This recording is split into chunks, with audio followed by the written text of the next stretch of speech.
Jadi 1000 hari pertama kehidupan ini penting sekali karena ini merupakan fondasi awal dalam rangka untuk menentukan kesempurnaan janin, kesempurnaan tubuh, kesempurnaan pertumbuhan otak, kesempurnaan semua organ-organ tubuh. Jadi disitulah sangat penting sekali ya Ibunda untuk memenuhi kebutuhan-kebutuhan sesuai dengan kebutuhan. Oleh karena itu,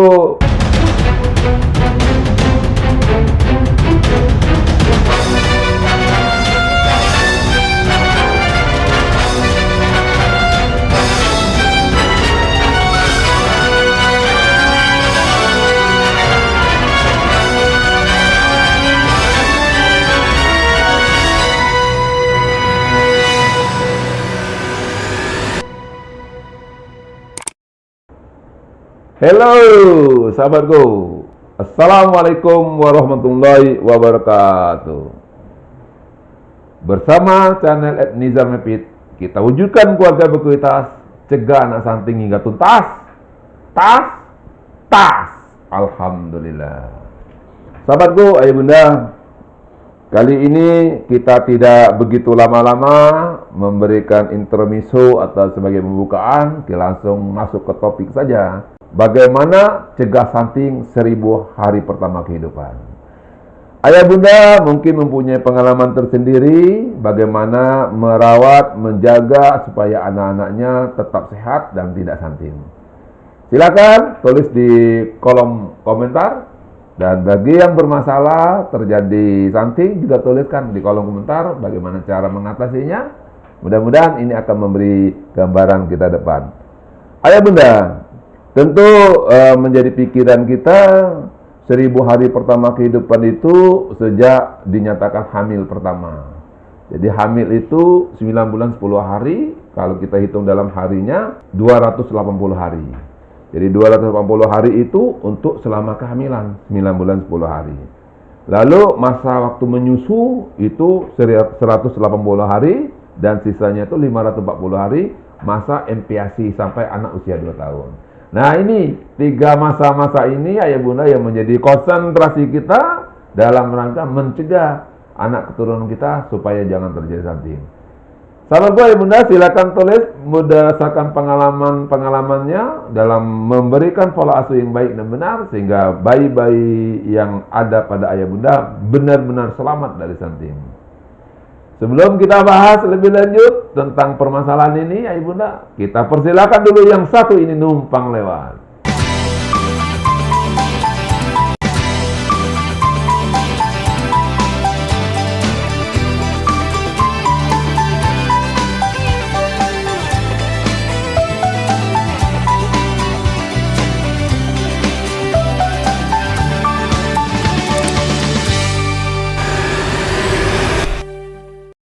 Sahabatku ayah bunda, memang di Al-Quran telah dijelaskan bahwa mutlak bayi itu mempunyai hak terhadap orang tuanya selama 30 bulan. Jadi 30 bulan itu kalau kita mengikuti secara ilmiah ilmu kesehatan, ya 1000 hari jatuhnya. Jadi 1000 hari pertama kehidupan ini penting sekali karena ini merupakan fondasi awal dalam rangka untuk menentukan kesempurnaan janin, kesempurnaan tubuh, kesempurnaan pertumbuhan otak, kesempurnaan semua organ-organ tubuh. Jadi disitulah sangat penting sekali ya ibunda untuk memenuhi kebutuhan-kebutuhan sesuai dengan kebutuhan.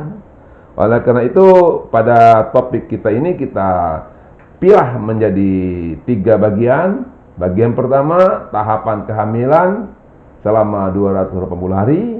Nanti bagian kedua akan kita jelaskan tahapan yang kedua, yaitu pemberian ASI eksklusif selama 180 hari. Dan bagian ketiga yaitu pelaksanaan pemberian MPASI selama 540 hari. Lalu sahabatku ayah bunda, apa yang harus kita lakukan selama masa-masa itu? Silakan ayah bunda tulis di kolom komentar. Barangkali ayah bunda mempunyai pengalaman-pengalaman tersendiri bagaimana waktu perawatan selama hamil sehingga bayinya lahir dengan baik, atau juga bagaimana memberikan pola-pola asuh dalam rangka perawatan kehamilannya, dalam rangka pemisahan dengan bidan, dengan dokter. Boleh silakan pengalaman pribadinya ayah bunda. Ayah bunda, di masa kehamilan itu minimal kita harus memperhatikan faktor risiko. Apa faktor risiko dalam kehamilan?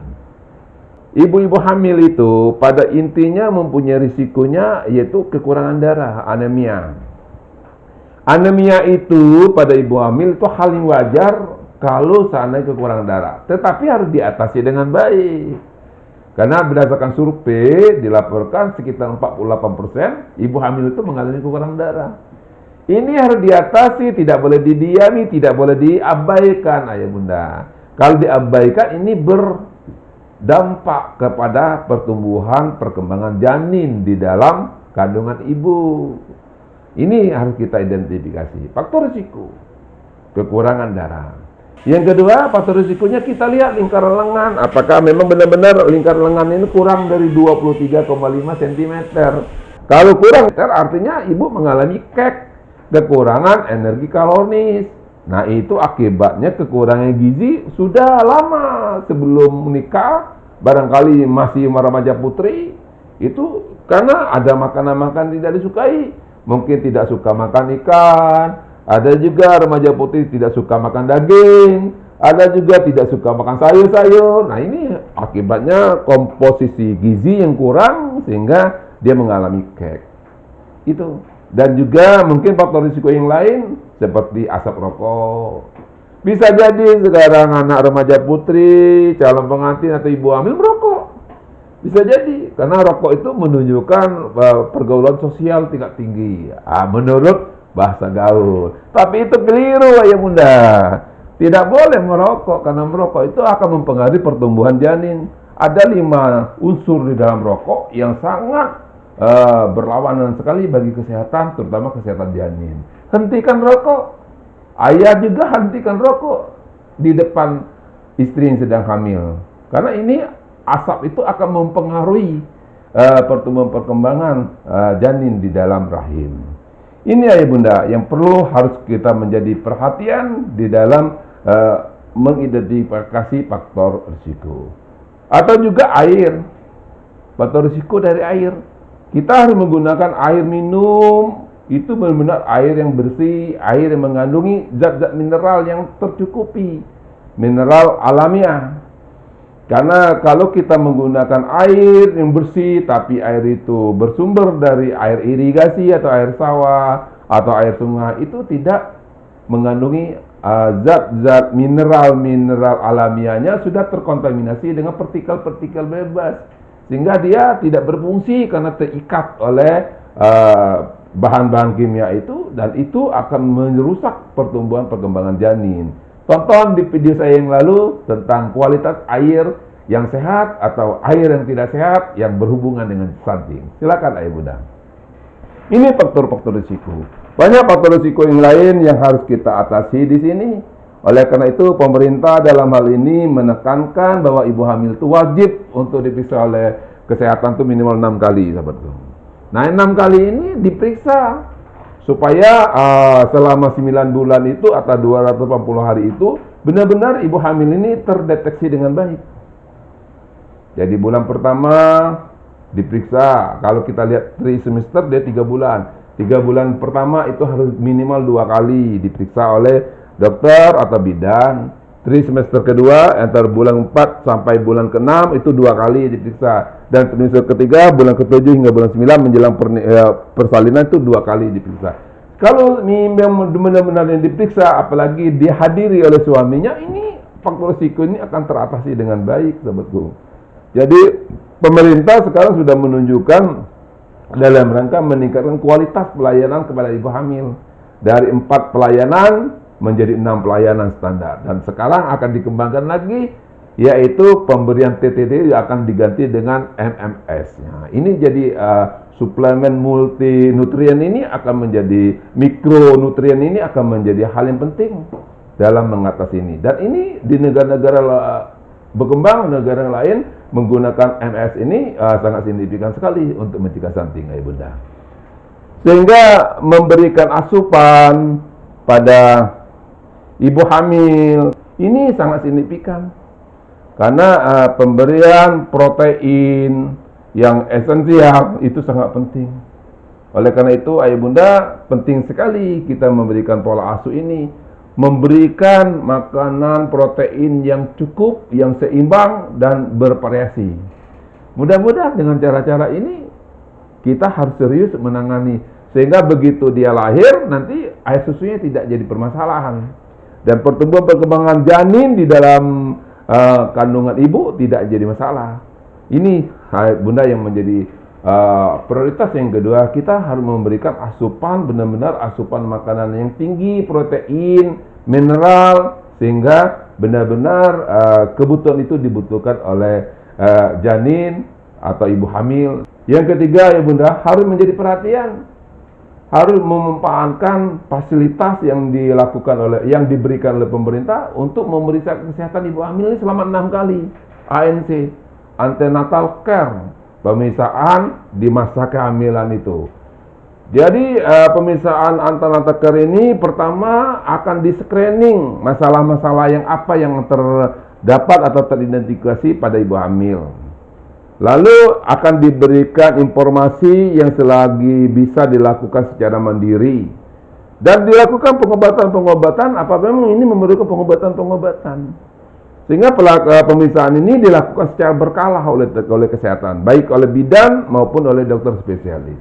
Sehingga 6 kali pemeriksaan ini akan diterima oleh ibu hamil, dan faktor-faktor risiko yang diidentifikasi dapat segera diatasi. Sehingga ibu hamil nanti bisa menentukan kapan dia lahir, bisa menentukan di mana dia lahir, dapat menentukan siapa nolong dia melahirkan.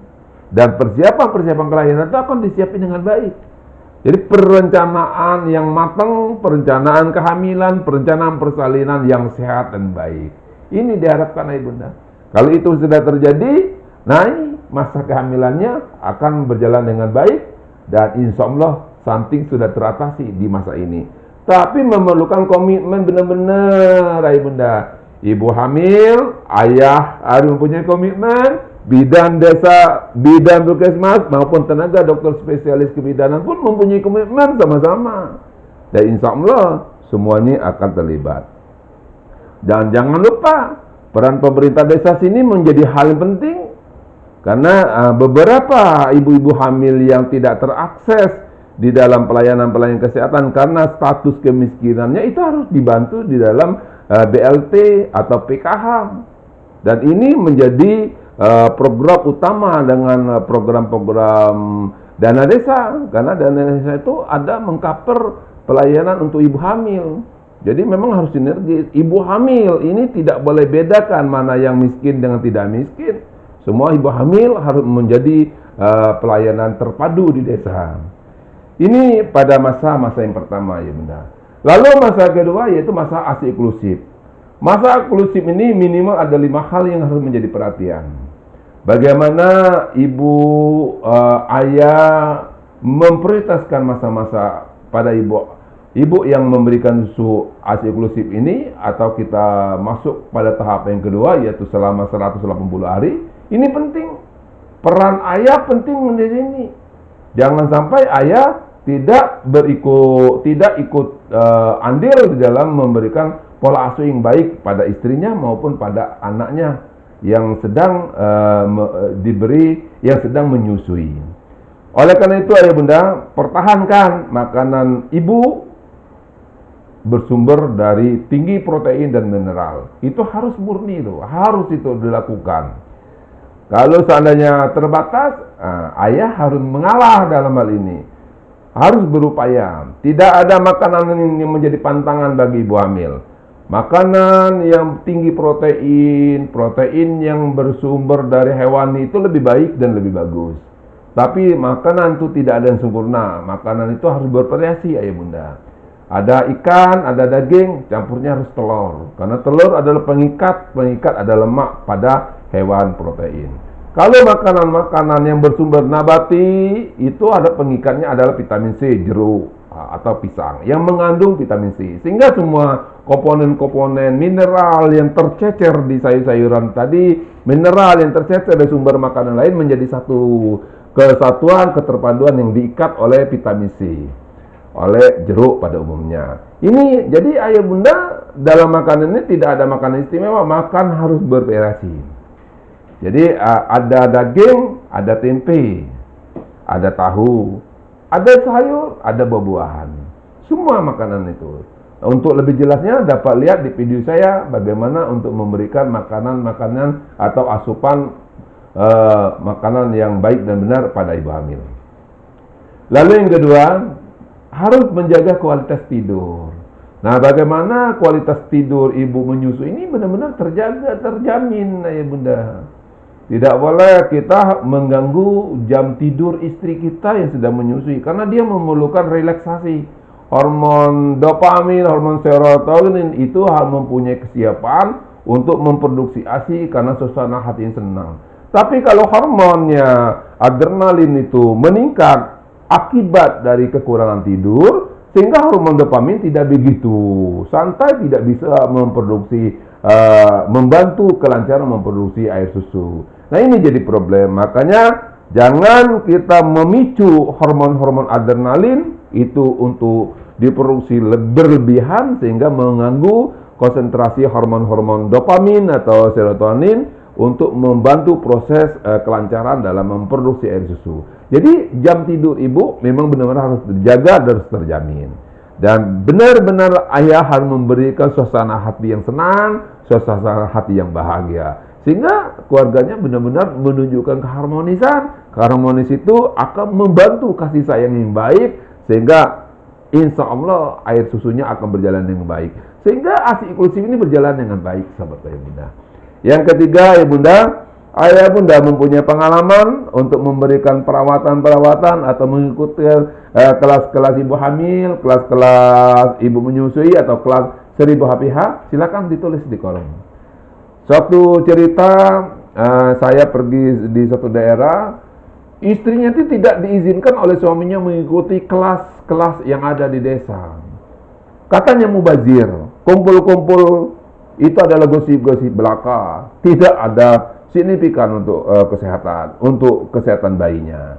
Ini jadi problem. Padahal edukasi itu memberikan mindset cara pikir ibu-ibu dalam rangka menangani atau menata atau merawat atau mengasuh anaknya.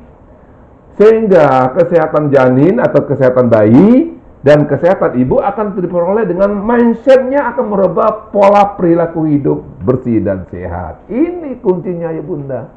Jadi mindset inilah yang menjadi masalahnya. Kalau kita melakukan kegiatan-kegiatan tidak ada mindset dasarnya, ini kegiatan itu membeyo, ya bunda, tidak begitu mengakar kegiatannya. Tetapi setelah mindset PHBS-nya kita diberi dengan baik dan benar secara berkualitas, insya Allah secara mandiri ibu-ibu itu akan melakukan kegiatan-kegiatan yang baik, kegiatan-kegiatan sehat. Ini mengikuti program edukasi atau kita kenal dengan parenting. Dorong ibu-ibu ikut parenting. Lebih baik dan lebih bagus jika suaminya mendampingi istrinya mengikuti kegiatan-kegiatan parenting. Kegiatan parenting tidak hanya dilakukan secara tatap muka di balai desa atau di sekolah, bisa juga dilakukan di rumah sendiri dengan cara online. Misalnya parenting menonton YouTube @Nizar Mepit. Nah, menjelang waktu tidur dari jam 8 hingga jam 9 hanya 45 menit atau 30 menit, ada yang 15 menit tonton YouTube, dengar. Nah, ini parenting, bagaimana pola asuh pada anak usia 4 hingga 6 bulan. Bagaimana pola asuh memberi ASI inklusif. Ini ditonton video itu sehingga merubah mindset, nambah wawasan dan kasana bagi kita.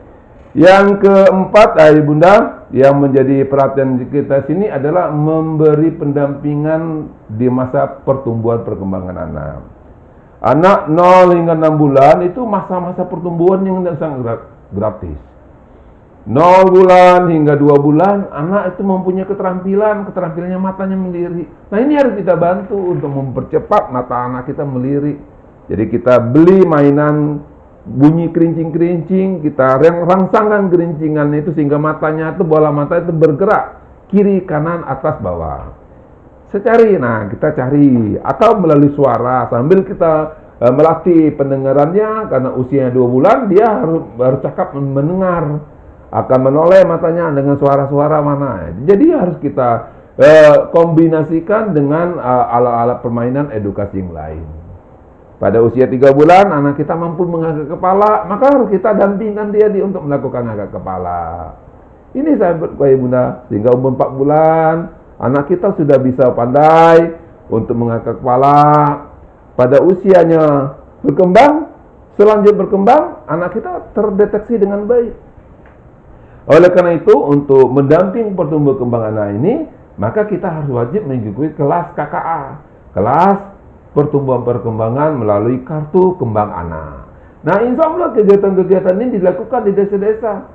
Kalau desa Anda tidak berjalan kegiatan ini, temuin saja, yaitu petugas penyuluh keluarga berencana, agar segera melakukan untuk membentuk kelas-kelas pertumbuhan anak dengan media KKA, kartu kembang anak. Ini insya Allah dengan kita aktif mendukung, mendorong kegiatan ini, sehingga kawan-kawan stakeholder baik dari bidan desa maupun penyuluh KB atau PKK semuanya akan terlibat dengan kegiatan bersama. Dan kalau kegiatan kebersamaan lebih enak dan tidak kita ada salah menyala dalam kegiatan ini, demi untuk pertumbuhan perkembangan kesehatan generasi-generasi di desa kita masing-masing. Dan terakhir Ibunda, kita harus memberikan pola asuh itu dengan lemah lembut. Tidak ada kata-kata marah di sini atau membentak di sini, tidak ada. Dengan lemah lembut. Dengan lemah lembut kita melatih asah-asih akhlak-akhlak anak-anak kita dilatih dengan baik. Nah, insya Allah dengan terlatih dengan bahasa lemah lembut, kita akan memberikan pola asuh ini, insya Allah akan mendapat arahan dari Yang Maha Kuasa sebagai rahmatan lil alamin. Dengan kelemah lembut itu akan mendatangkan rahmat. Nah, kalau mendatangkan rahmat, setidak mampunya atau serendah-rendahnya orang yang tidak mengetahui kegiatan itu, kalau Allah telah menurunkan rahmatnya, insya Allah itu berjalan berdasarkan redonya. Nah, ini sahabat Bapak Bunda. Jadi kalau rumah tangga itu menerapkan pola asuh dengan reda Allah, yaudah, terwujudlah keluarga yang sakinah, mawaddah warahmah. Terjadilah generasi-generasi qurrat ayun yang menyejukkan hati, menyejukkan mata, sehingga menjadi suatu kepuasan tersendiri bagi orang tuanya. Ayah bunda tentu mempunyai pengalaman, silakan tulis di komen ini. Kalau seandainya ada hal yang kurang jelas dari penjelasan saya, kita akan diskusi lebih lanjut. Lalu selanjutnya kita akan memasuki masa MPASI. Masa MPASI ini masa yang sangat signifikan ya bunda. Berdasarkan penelitian Rikesdas dan SGCI tahun 2022 yang lalu, masa ini terjadi stunting itu lebih besar, mencapai 3 atau 4 kali lebih lipat untuk jadi stunting. Karena perubahan dari menyusu sehingga diberi makanan itu, kalau orang tua tidak mempunyai keterampilan memberikan pola asuhnya, anak tidak mau. Anaknya melakukan demo, GTM, gerakan tutup mulut. Nah, tutup mulut. Pengalaman ayah silakan. Pengalaman ibu silakan tulis bagaimana menghadapi anak GTM. Saya mengalami ketika anak saya lepas dari masa susu, dia GTM tutup mulut, kalau dikasih mulut tutup. Nah, apa yang saya lakukan? Saya mengikuti kehobian dan kesukaan dia. Waktu itu anak saya hobi nonton Popeye makan bayam. Nah, bayam Popeye. Bukanya mulut makan makanan. Jadi kita harus mengikuti gaya anak, kesukaan dia. Ini cara pola asuhnya. Karena anak melakukan GTM tuh payah, nggak bisa diatasin. Ya, dia nangis GTM. Tidak bisa dipaksa. Nah, kita harus mengikuti alurnya, mengikuti pola asuh dia. Insya Allah ini bisa terjadi. Silakan, ayah bunda mempunyai pengalaman masalah GTM, akan dijelaskan di kolom-kolom komentar di bawah ini. Lalu bagaimana kita mendorong, mendampingkan ayah bunda untuk aktif dalam kegiatan parenting yang tadi. Kita kembangkan dengan kegiatan parenting, karena parenting ini merubah mindset, sehingga mindset itu akan menambah pengalaman-pengalaman atau kasana ayah bunda dalam memberikan pola asuh pada anak-anak yang pasca MPASI ini. Lalu kita penting menjaga kesehatan anak kita, memberikan vaksinasi imunisasi. Imunisasinya diyakinkan lengkap setelah usianya 9 bulan ya bunda. Jadi harus kita ikuti program-program ini demi untuk kesehatan kita. Problem-problem yang menyatakan vaksin ini dan itu sudahlah ya bunda. Tidak perlu kita menjadi permasalahan yang penting, masalah yang sangat urgen demi untuk kesehatan kita. Itu sudahlah diimunisasi anak. Tidak ada anak-anak yang diimunisasi itu mengalami hal yang tidak baik, mengganggu kesehatan. Saya dari kecil diimunisasi ya bunda, sehingga sakitnya itu dapat teratasi dengan baik. Tapi kalau anak teman-teman saya, anak saudara-saudara saya, dan fakta di lapangan saya lihat waktu saya masih petugas di Puskesmas, itu banyak anak-anak kena TBC, kena radang pneumonia, kena campak, semua itu karena tidak diberi vaksin. Artinya ya bunda, isu-isu hoak-hoak yang menyatakan vaksinasi itu tidak baik itu tidak usah didengar. Lakukanlah divaksinasi. Karena tidak ada pemerintah itu akan membunuh rakyatnya sendiri, sahabat ya bunda. Yang selanjutnya, hindari faktor risiko, asap rokok terutama ya bunda. Asap rokok, air bersih. Inilah menjadi perhatian kita lah, makanan-makanannya, dan PHBS-nya, kukunya bagaimana. Ini menjadi perhatian kita, faktor-faktor risiko. Mudah-mudahan dengan cara-cara ini, menghindari faktor-faktor risiko ini, baik kita akan sehat dan tumbuh dengan baik. Itu sahabatku ya bunda, 3 tahapan yang harus kita lakukan di dalam pola asuh cegah stunting 1000 hari pertama kehidupan. Karena tujuan kita semua di sini dan saya sependapat dengan ayah bunda, bagaimana keluarga kita terbentuk keluarga yang benar-benar keluarga yang berkualitas, keluarga yang sakinah, mawaddah, warahmah. Oleh karena itu kita harus wujudkan balita-balita yang cerdas, ayah hebat, dan keluarga berkualitas. Kesempurnaan itu adalah milik Allah Subhanahu wa taala. Wallahu ya'lamu wa antum la ta'lamun. Buah salak masak di tengah hutan. Mohon maaf jika ada kata-kata saya yang kurang berkenan. Ketupat di belah 4 semoga bermanfaat. Qul a'udzu bi khairi wa min syarri ma. Wassalamualaikum warahmatullahi wabarakatuh.